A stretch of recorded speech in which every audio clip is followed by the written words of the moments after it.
નમસ્કાર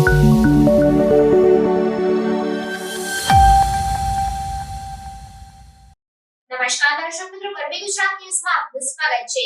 ચીનના સ્પેસ મિશનને રવિવારે મોટી સફળતા મળી। ચીનના સ્પેસ મિશનને રવિવારે મોટી સફળતા મળી છે। 3 મેના રોજ લોન્ચ કરાયેલા ચાંગઈ-6 મૂન લેન્ડરે લગભગ 1 મહિના પછી રવિવારે સવારે ચંદ્રના અંધકારવાળા ભાગ પર સફળ લેન્ડિંગ કર્યું હતું। ચીનના મૂળ મિશન માટે આ લેન્ડિંગ ખૂબ જ મહત્વપૂર્ણ માનવામાં આવે છે।